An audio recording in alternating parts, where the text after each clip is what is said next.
Olá, professor.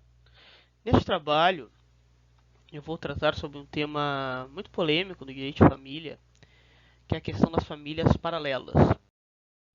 Nós podemos conceituar esse instituto como a situação em que há uma pessoa que já detém um relacionamento, um casamento, uma união estável, e paralelamente a isso detém outro relacionamento. Nós podemos citar o caso clássico da doutrina, que é o caso da pessoa que trabalha em diversas cidades, e a cada cidade que ela passa, ela detém um relacionamento e mantém esses. No artigo 1723 do Código Civil, que é o artigo que trata sobre a união estável, nós podemos perceber que o parágrafo 1º ele estabelece que não se constituirá união estável se ocorrerem os impedimentos do artigo 1521. Entre esses, eu queria destacar o impedimento previsto no inciso 6º, que se refere às pessoas casadas. E o próprio parágrafo 1º do artigo 1723 estabelece que, no caso da pessoa casada se achar separada de fato ou judicialmente, isso não atrapalharia a constituição da união estável.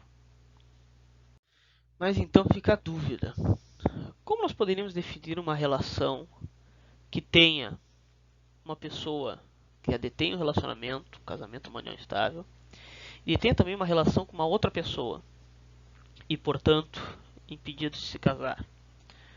Popularmente nós poderíamos chamá-la de uma relação entre amantes, mas o artigo 1727 do Código Civil estabelece que as relações não eventuais entre o homem e a mulher impedidos de se casar constituem concubinato. Sobre o concubinato, eu também queria fazer uma ressalva quanto à sua questão patrimonial, visto que na relação de concubinato não há regime de bens.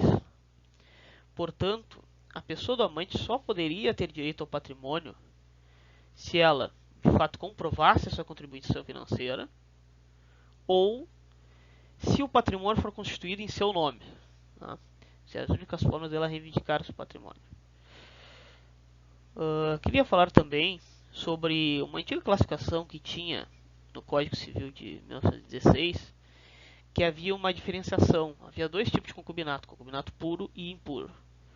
O impuro seria o que a gente conhece hoje, essa relação aí que eu acabei de relatar, e o concubinato puro corresponderia ao que hoje é conhecido como união estável.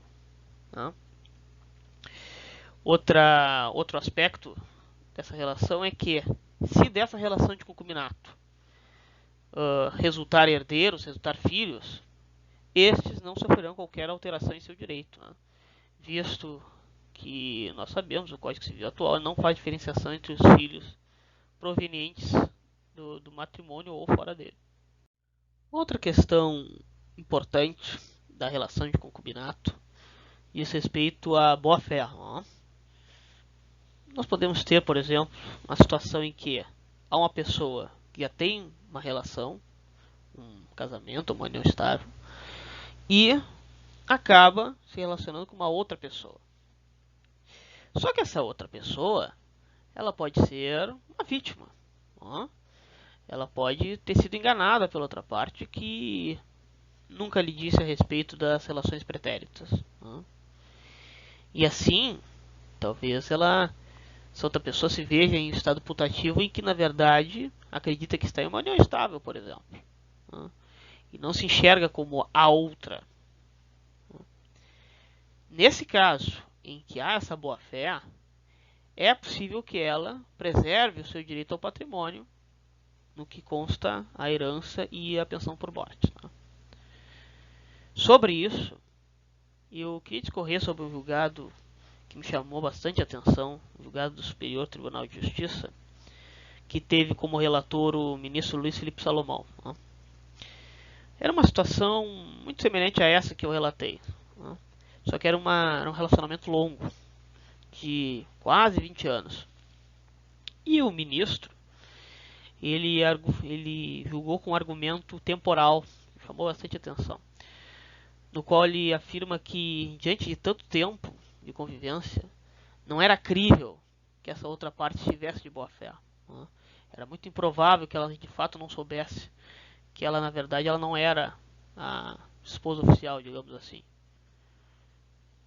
Outra situação que eu achei interessante é que Em caso de má fé de ambas as partes, em que a, a amante, no caso, sabe da existência da esposa e a esposa sabe da existência da amante, ficou fixado em algumas sentenças, alguns tribunais, que nesse caso de má fé dúplice, a pensão por morte deveria ser dividida entre as duas. Tá?